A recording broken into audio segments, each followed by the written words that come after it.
Hey guys, I really have no script for this episode, but what we'll talk about is how house prices never really went up.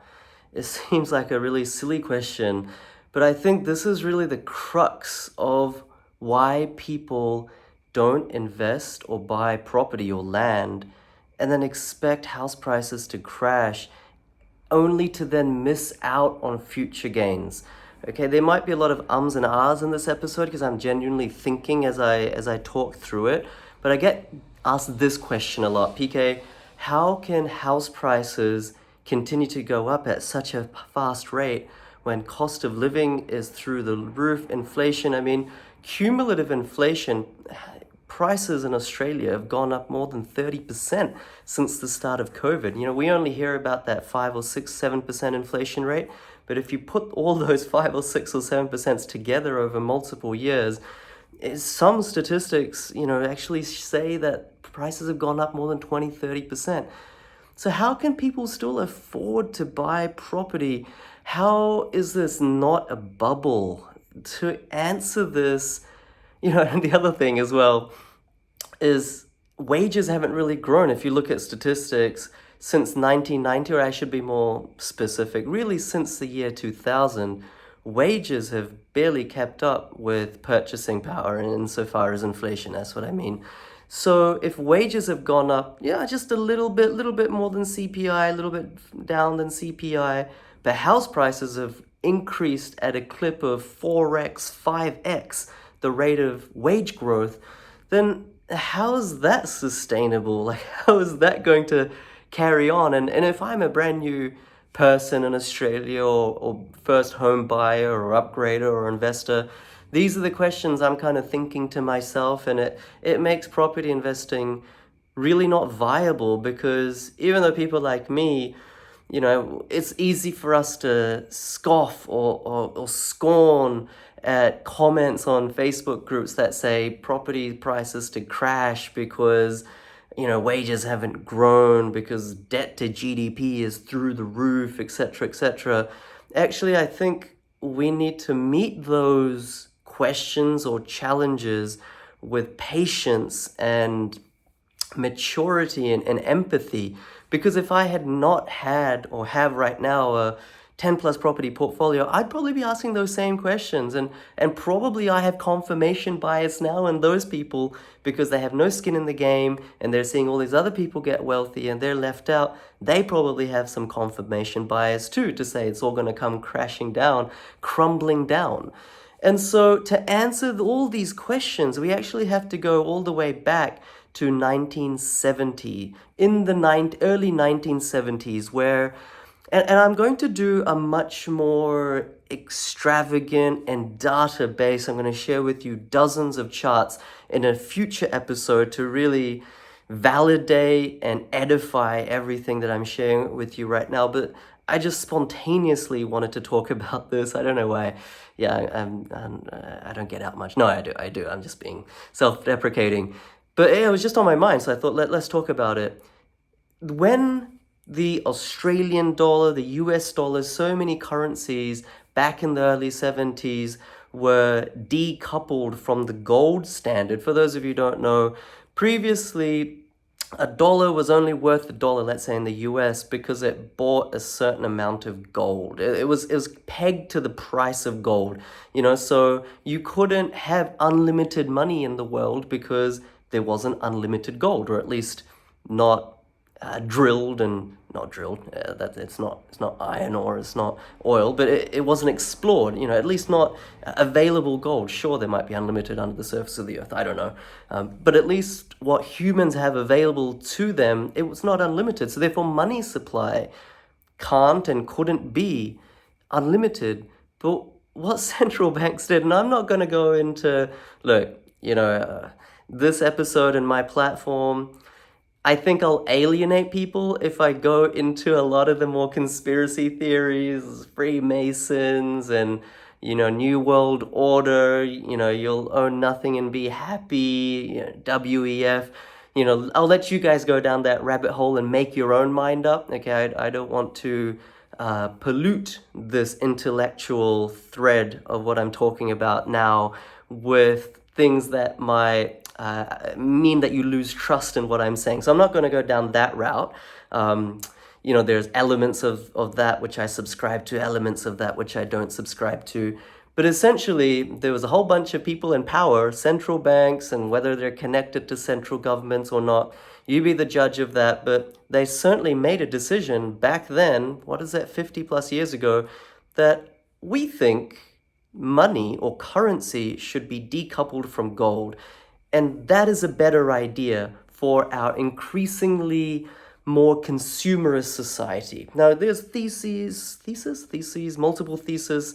There's unlimited papers done on the rationale and everything like that. But that was the gist of it. They thought it made economic sense to be able to print money or make money that wasn't pegged or that wasn't dependent on something real. Something real, or in other words, gold. Gold is real.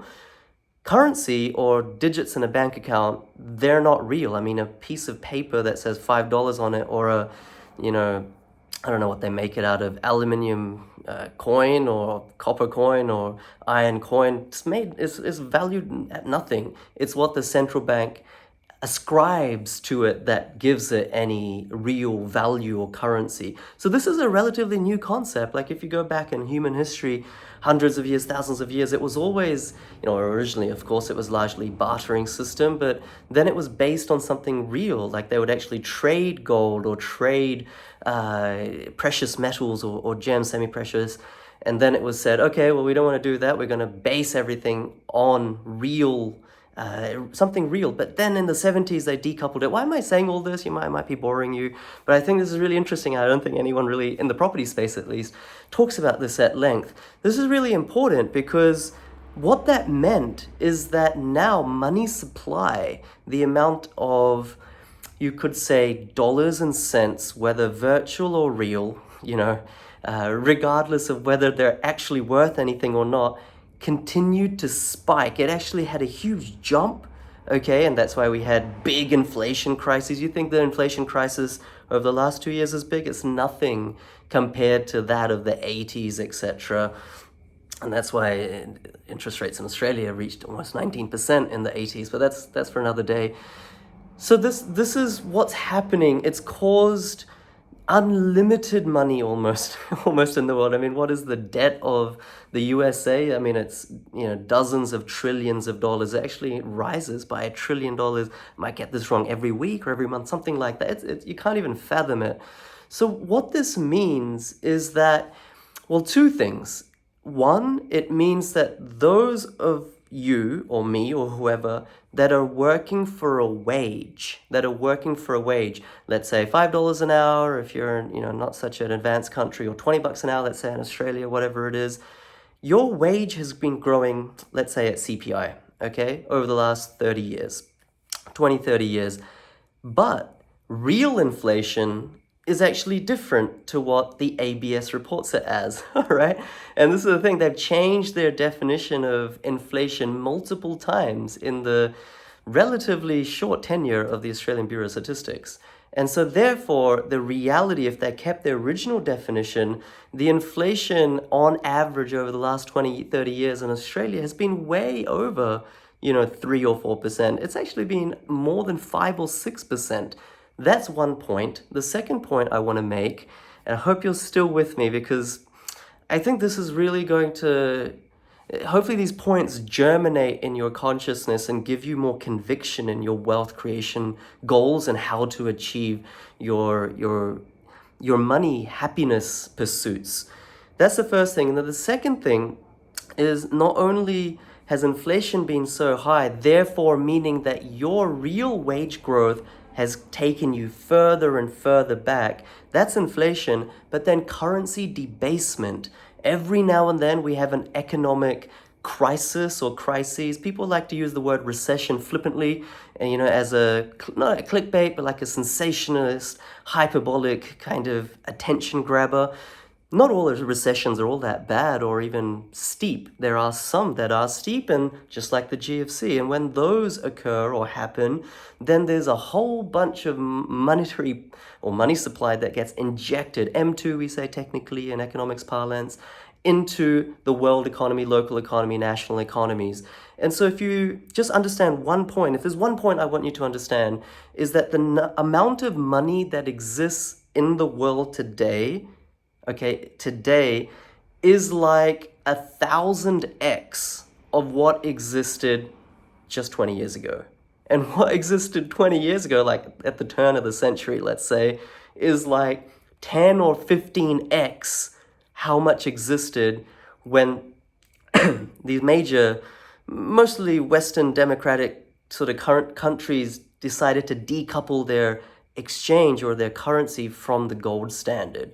And so the amount of money supply being pushed into the economies, basically money printing, okay, to alleviate these economic crises and smooth them over. Like we're right now talking, we kind of have a sense that a lot of countries around the world will avoid major recessions, US, Australia potentially, despite all this inflation. It's because they're able to better smooth out things. They're able to use monetary policy in a way that, before the global financial crisis, they thought, okay, if we go into a huge recession, it's going to take a decade to get out of it.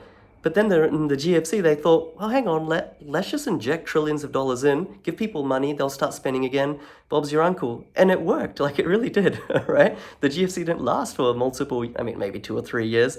And that's the same thing they did in COVID. If they didn't inject so much money into the economy, basically just printing it, right? Then the COVID recession wouldn't have lasted 2 months or 4 months. It would have lasted probably 5 years. I mean, the unemployment rate went up beyond 10% in under 6 months since the lockdown started. Anyway, I digress. That's tangential. But what I'm suggesting is that going in the recent history and going forward, there'll be an exponential growth rate in the amount of money in the economy.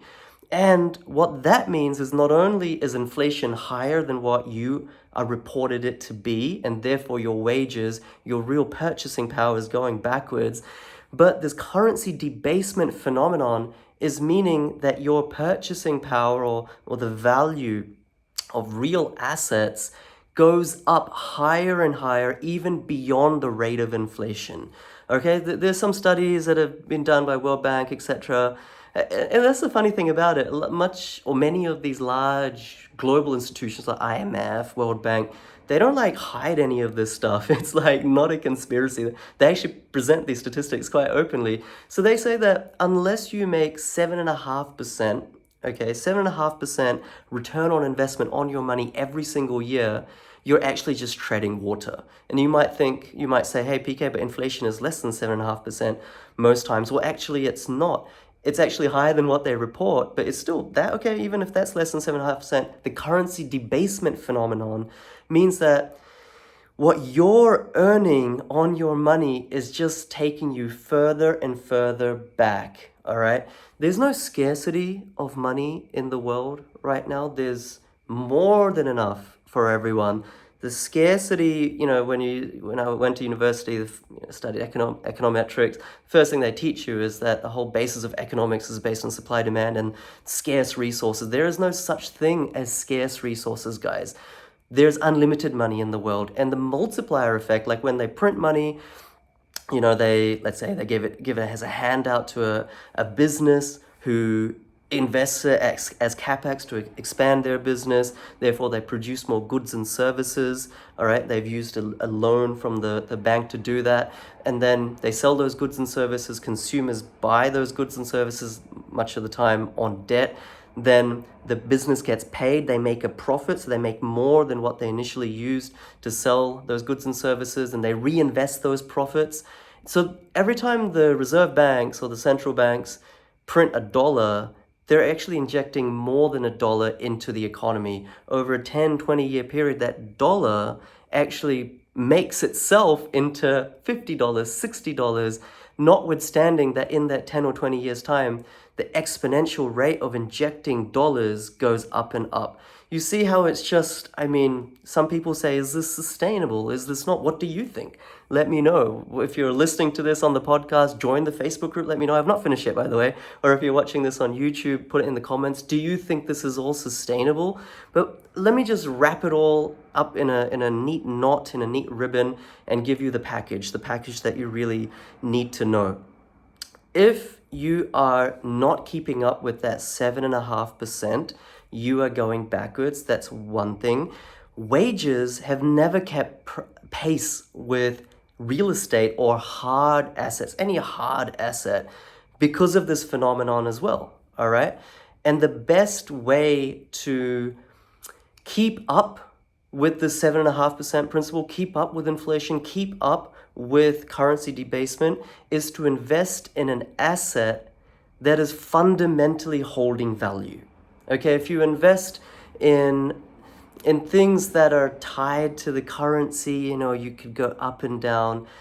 Commodities can go up and down, but something that is like land. I'm not talking houses. Okay, I'll get to that in a second as well. It's a nuanced point why we don't just buy land, but it's effectively land that is scarce, just like gold. So if you're able to tap in, if you're able to invest, if you're able to clinch onto something that they can't make unlimited of, right, then that thing has to go up in value, because on one side of the scale, the amount of money in the world and the entire economy globally is going up at an exponential rate. Just, you can go onto the Fed Reserve's website and see, I think they report daily of how many more trillions of dollars they're racking up in debt. So on one side, you're getting the scale, so much more money in the world. On the other side, you've got scarce land.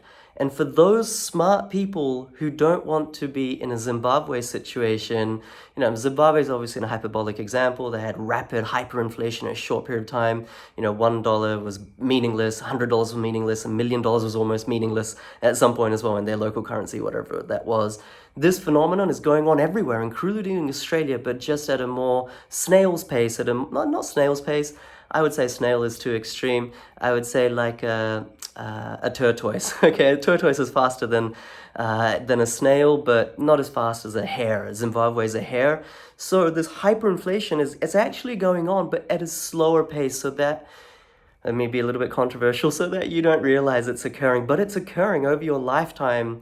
What you own is becoming worth less, more and more so. But if you take a bit of that and invest it, or hold something that is valuable, something that is actually increasing in value because it's scarce, like land, that is the best way to hedge. So for those of you who are saying like, okay, well, this is great, but how's the average person meant to afford all of this? How's the average person going to buy a house in Brisbane? How are my grandkids going to buy in Sydney, Melbourne, Brisbane, even Perth or Adelaide these days?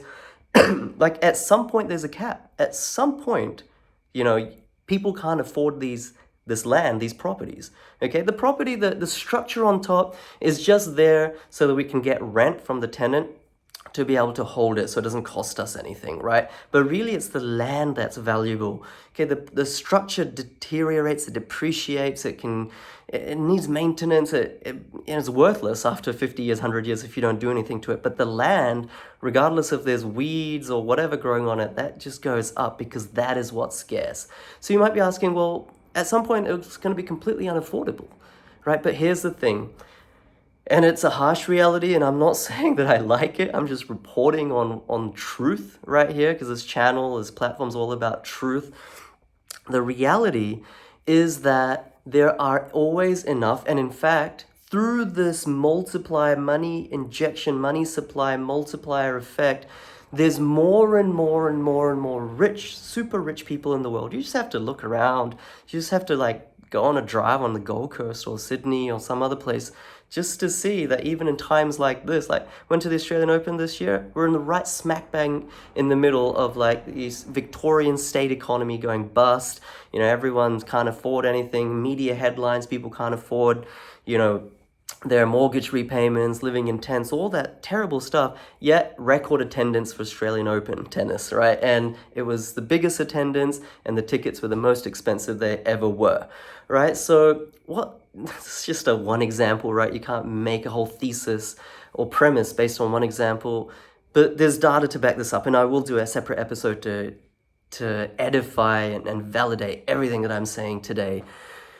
What I'm saying is there's enough rich people, and those rich people are rising in number, and their assets or their net worth and also cash flow is rising at an exponential rate, that it doesn't matter if the middle class, if the middle people, if the average, the median person in Australia can afford in a capital city or even a large regional town like Newcastle. I mean, Newcastle's so expensive, Geelong's so expensive, Gold Coast is so expensive, Sunny Coast. I mean, all these places used to be cheap, now they're not. It's because of these phenomenon that I'm teaching you right now.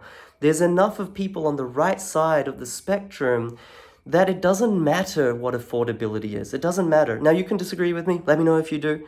But this is the observable reality. And Australia, we're kind of like a immature nation. And I'm not saying that in a derogatory term at all. I mean, I love Australia. I'm so grateful, for Australia. But we're immature in the life cycle of our economy, of business, of real estate. If you go to other places around the world, like Silicon Valley, like Singapore, Hong Kong, despite everything that's happened with China recently, Monaco, other places around the world, different countries, and not just in first world countries, second world countries too, you find that house prices don't fall because the average person can't afford them. Right? There's always enough rich people, there's always enough wealthy people that basically dictate the orientation and destiny of real estate prices. Now, I'm not saying real estate prices don't come down. Don't take that message away. Even in Australia, long term, of course, they go up, but there's always cycles, markets within markets, etc., etc. Watch so many hundreds of my other videos to get a full context and picture of what I'm trying to illustrate here. But the fortunes of the real estate market in the 2020s and more so in the 2030s, 40s, 50s are dictated by the fortunes of the rich. The poor, okay, I don't like to use that word, but just to use it anyway, those on the left-hand side of the socioeconomic spectrum, they're not market makers. They're price takers. They're not price makers. They don't dictate what's happening in terms of real estate prices. The middle class used to, and probably these are the last few years in Australia where they'll continue to do so. Increasingly so, there's, if you look at a distribution curve, for most things in life, there's a distribution curve where most people are in the middle, some on the left, some on the right. Therefore, it's like this, a bell curve. Increasingly so, the wealth of the world, the democratic Western economies, and it was always the case in developing nations because of corruption or whatever. But even in places like the UK, Canada, USA, New Zealand, Australia, South Africa, etc., it's not like this anymore. It's like, how do I show it? It's like this. Okay, let me start from here. It's like it's skewed to the right where there's a lot of people on the right, okay? A lot of people on the left. Actually, I should draw it like this. Like that. There's a lot of people on the right, there's a lot of people on the left, and not so many people in the middle. The middle class is evaporating. The middle class is getting eliminated by this two-pronged phenomenon. Inflation, which is higher than what's being reported, and currency debasement. So they're either hustling and getting on the real estate bandwagon or other hard assets, and just like when you're clinging off a cliff, maybe with one or two fingers, they're like just trying to make it on the right-hand side of the equation towards the wealthy side of the spectrum. Or they don't have the foresight, wherewithal, resources, and they're falling into the left side. That's a reality. That's happening globally. That's happening locally. And I don't know where I started this episode, but that's why wage growth has no correlation these days to house price growth. That's why house prices, actually, if you think about it, just to draw the full loop from where I started, that's why house prices never actually rose. Because if you normalize inflation, if you normalize currency debasement, even in the last 20 years, like Melbourne has only gone up like 3 times, or two times, I should say. It's only doubled, but you'll look at the official stats from CoreLogic, you'll be like, no, hang on, PK, since 2020, Melbourne's gone up like 4x. Yeah, but that's in nominal terms. In real terms, stripping out debasement and inflation, it's only just doubled. And that's the same as in the last 50 years. Going forward, this exponential rate will get get worse and worse, depending on which side of the spectrum you're on, or better and better. I think it's going to cause a huge social calamity at some point. I'm not a sociologist or an anthropologist, or I think that's the right term, study of humans. I'm not a political scientist either. There are other nations where there comes a point at which, it's too much from a social perspective, and there's pushback, but we've never really seen that in at least the last 50 years, in advanced democratic nations. Democratic for what that word means these days, which is not as much as it used to, perhaps, when the Berlin Wall fell. Anyway, it was a bit of a rant today, I understand. I hope that you can take bits and bobs and do your own further research to either disagree or agree or further expand upon your knowledge. But this is the sort of content that I want to aim towards now. I really don't care about making money anymore, as self-righteous and holier than thou that may sound. I really want to speak more and more about truth, whether that is self-defacing or self-edifying, or whether that helps my back pocket or doesn't help my back pocket. I think this is now more about truth, because no one is doing that in Australia. If you want me to do more and more of that, and if you give me permission, because a lot of you might be like, oh, this guy's gone, he's gone wild, he's gone NATO, he's gone, into that kind of, tinfoil land. If you want to give me permission to talk more about this, leave the word truth in the comments below. Or if you're listening on iTunes, Google, or Spotify, and you can't leave a comment, join my Facebook group and let me know what you want me to talk about, because there's unlimited content of this side of the world that I've been dwelling in for a long time, that the mainstream media doesn't talk about. The mainstream property pundits, whether they're course sellers, buyers agents, mortgage brokers, who have you, they don't talk about. Many of them know what's up, but they don't have the permission, the social capital to talk about it, and ultimately sometimes it can hurt their businesses. I'm not really in a stage where I care about that anymore, so I want to talk more and more about that. Thank you for being with me. My name's PK. Hit the subscribe button, give it a like, and once again, let me know, leave the word truth if you want more and more of this stuff. Thank you for being with me, and I'll see you next time. Thanks, guys.